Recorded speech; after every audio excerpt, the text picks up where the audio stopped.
लगा दिया, जो बैठ गए, इसका क्या उद्देश्य है?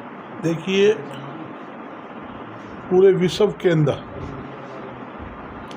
महाराजा अग्रसेन जी का नाम है और पूरे विश्व में महाराजा अग्रसेन जयंती बड़े भव्य रूप से, मैं देश नहीं पूरे विश्व की बात कर रहा हूँ, मनाई जा रही है। और आज अग्रवाल धाम के नेतृत्व के अंदर महाराजा अग्रसेन जी के आदर्श में चलकर पूरा विश्व का वैश्य समाज राष्ट्र में जनता के हित के अंदर कार्य कर रहा है। यहाँ तक कि अग्रवा जो है वो धर्म नगरी है, महाराजा अग्रसेन जी की राजधानी थी और वहाँ पर 30 एकड़ के अंदर समाज द्वारा भव्य अग्रवा धाम बनाया हुआ है और 267 एकड़ के अंदर मेडिकल कॉलेज बनाया हुआ है। और बिल्कुल धाम के साथ लगता जो टिल्ले, जो महाराजा अग्रसेन जी का महल होता था, वो आजकल टिल्ले के शक्ल में बदल चुका है। एक तो सरकार से हमारी मांग है उसकी खुदाई का काम राखी गढ़ई की तर्ज पे जल्द शुरू किया जाए और अग्रवा को पर्यटन स्थल बनाया जाए। सबसे तीसरी मेन मांग, जो अग्रवा में जो देश विदेश से दूर दूर से लोग आते हैं मगर वहाँ रेलवे से अग्रवा नहीं जुड़ा हुआ, तुरंत प्रभाव से अग्रवा को रेलवे लाइन से जोड़ा जाए। और केंद्र सरकार ने लगभग 3-4 बार घोषणा हो चुकी है, बजट में पास हो चुका है। फिर उन्होंने बजट में पास किया है 93 kilometre railway line Hisar Agroha Sirsa पास हो चुकी है। तो मेरी सरकार से मांग है उस काम को जल्दी से जल्दी कार्य रूप दिया जाए ताकि हजारों लोग जो डेली अग्रवा धाम में दर्शन के लिए आते हैं, हजारों लोग जो मेडिकल कॉलेज में इलाज कराने आते हैं, उनको राहत मिल सके। एक समाज द्वारा अग्रवा मेडिकल कॉलेज के अंदर कैंसर हॉस्पिटल बनाने की बात चल रही है। 120 करोड़ रुपए का प्रोजेक्ट है और पूरी तैयारी हमारी है और बिल्डिंग सेक्टर का भी सामान वहाँ ऑलरेडी तैयार है। तो सरकार से मांग है कि हरियाणा, पंजाब, राजस्थान और आसपास के राज्यों के लोगों को राहत देने के लिए कैंसर हॉस्पिटल की मंजूरी दी जाए और उसका जो खर्चा बनाने का है, बल्कि बहुत बड़ा बम्बे का सेठ है, उन्होंने कहा है अभी जितना भी बिल्डिंग पर खर्चा आएगा, जितना भी जो मशीनरी जो भी खर्चा आएगा वो लगाने के लिए तैयार है। तो 120 करोड़ रुपया जो प्रोजेक्ट है उसकी मंजूरी केंद्र सरकार को देनी चाहिए। और 9 अक्टूबर को अग्रवा धाम में विशाल वार्षिक मेला है। कोरोना के समय में 2-3 बार मेले मिस भी हुए हैं, तो वहाँ बैन था, तो एक बार फिर मेला अग्रवा धाम में लगेगा। 9 अक्टूबर को 39वां वार्षिक मेला है। तो मेरी सभी देशवासियों से अपील है उस मेला में ज़्यादा लोग भाग ले। और जहाँ तक कि मंदिर का सवाल है, मैं क्लियर कर देता हूँ, मंदिर बनाने वाला कोई है, मंदिर बनाया समाज ने, मेडिकल बनाया समाज ने, धर्मशाला, गौशाला सब बनाते हैं, मगर क्या होता है मंदिर सबका है। मंदिर जो होता है देवी देवता हर के हैं, सबको आशीर्वाद देते हैं। तो 9 अक्टूबर धाम का जो मेला है, वार्षिक मेला में सभी वहाँ पहुँचे। सुबह 5 बजे लेके रात्रि 9 बजे तक कार्यक्रम चलेंगे।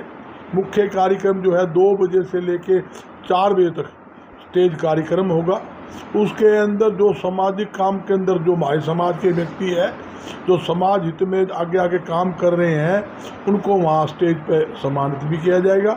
उसके अलावा अनेक को 56 भोग, सवा मणि का कार्यक्रम, सुबह 9 बजे से भंडारा शुरू हो जाएगा।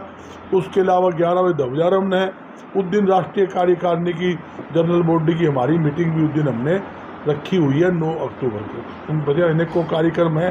उसके अलावा शक्ति सरोवर स्नान है, मेला कलश यात्रा, काफ़ी कार्यक्रम जो रूटीन में है वो लगातार जारी रहेंगे। और मेरी सभी से अपील है कि 9 तारीख को अग्रवा धाम में पहुंचकर धर्म लाभ उठाए। और एक बात और कहता हूँ, समाज वो है ये जिसने राष्ट्र और जनता के हित के अंदर लगातार काम कर रहा है। यहाँ तक कि समाज के व्यक्तियों द्वारा पूरे विश्व के अंदर व्यापार व उद्योग जगत में अपनी अलग पहचान बनाई है।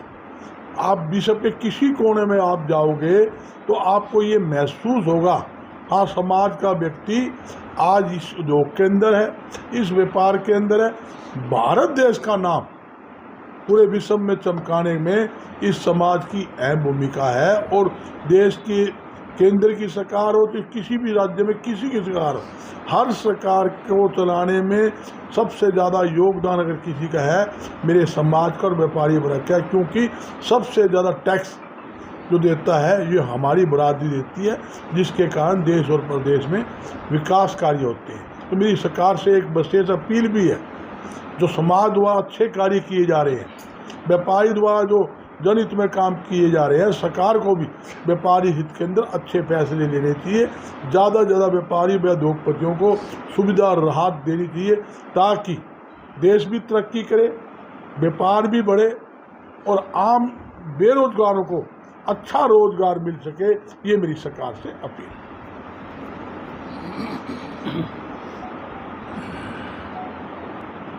क्या कुछ विशेषता रहेगी मेले में 9 तारीख में? देखिए, कोरोना के बाद 2 साल हो गया जयपुर मेले लेकिन में। मेले में देखो विशेषता बात है, सुबह 5 बजे से शक्ति सरोवर स्नान है वो शुरू होगा, 7 बजे आरती हो जाएगी, 9 बजे 56 भोग भंडार लगेगा, साथों हाथ वहाँ भंडारा खाना शुरू हो जाएगा।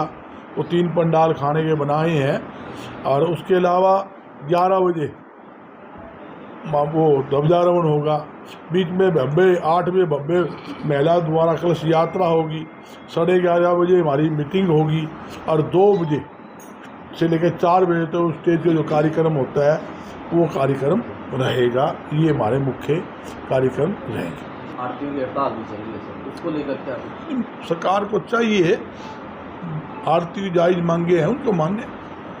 ई ट्रेडिंग जो है किसी भी प्रकार से किसान और आड़ती के हित में नहीं है। जब किसान ही नहीं चाहता, ना किसी किसान ने मांग की, तो ई ट्रेडिंग को लगाने परचेज का सिस्टम उचित नहीं है। और 2.5% की जो हमारी आड़त है, 2.5% कमीशन भी सरकार को हर अनाज की खरीद पर देना चाहिए। भी सदियों से कितने सालों 2.5% कमीशन है, आज महंगाई बढ़ी है पर कमीशन तो नहीं बढ़ा। उसके अंदर भी कटौती करे, 49 रुपये 37 पैसे, जो 49 रुपये 37 पैसे गेहूँ का कमीशन था, मगर सरकार ने पिछली बार 46 रुपये कर दिया, 3 रुपये 37 पैसे वो काट लिए।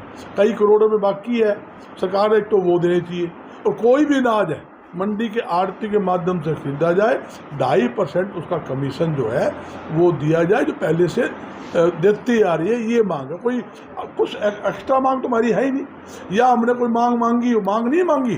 जो ऑलरेडी सरकार का सिस्टम था हमको वही सिस्टम लागू रखे, नया जूल फुल सिस्टम ना लाए। जो समस्या है वो समस्या तो इस बात की है भी ना किसान था। एक बात पूछना चाहता हूँ मैं, कोई भी सरकार या तो स्पष्ट कर दे भी ई ट्रेडिंग ऐसे करेंगे, कैसे? तो ई ट्रेडिंग से अनाज परचेज करेंगे।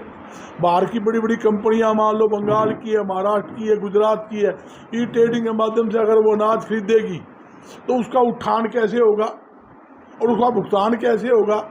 सरकार अभी तक किसानों को और आड़तियों को समझा नहीं पाई है, तो लागू कैसे होगा? तो मेरा मतलब ये खुली बोली से, अनाज बिकने से मैं स्पष्ट कर देता हूँ, किसान को फसल के उचित दाम मिलते हैं, अच्छे दाम मिलते हैं। किसान जब फसल बेचता है मौके पे पैसे चाहिए, अगली फसल की बिजाई के लिए खाद है, बीज है, दवाई है, डीजल सब चाहिए, घरेलू सामान के लिए राशन के लिए पैसे चाहिए, कपड़े लिए पैसे कहाँ से आएगा? वो आड़ती तो देगा ना। अगर आप फसल के पैसे नहीं दोगे, फसल की लिफ्टिंग नहीं होगी, बड़ी कंपनी खरीद लिया, जब तक उसके दरबार पे माल नहीं जाएगा वो भुगतान क्यों करेगा? गेहूं चली खरीद कर ली, धान खरीद कर लिया, बम्बई कंपनी को कहते भी जो ये तो गेहूं का दाना छोटा है, रंग फेड हो गया, नाका टूट रहा है, वो क्या करेंगे? वो तो कौन लेगा? वो तो उल्टी कर देगा। तो पैसे कौन देगा? आड़ती तो मर गया, किसान भी मर गया। तो मेरी सरकार से अपील है, वो आड़ती की जो भी मांगे हैं मैं क्लियर कर रहा हूँ, बिल्कुल जायज़ है। एक भी नई मांगनी है, या तो कोई भी नई मांग ली आपने, भाई पिस्टल की यहाँ तोप का लाइसेंस मांग लिया, हम तो पिस्टल की यहाँ गोली मांगा, हमारी गोली दे दे भाई, पिस्टल तो रख ले, जो मांग है वो बिल्कुल जायज़ है। पुरानी जो परंपरा चलती आई है वो लागू रखे, नई परंपरा लागू ना करे। ये हमारी रिक्वेस्ट लगा लो, हाथ तो जोड़ के अपील भी है सरकार से।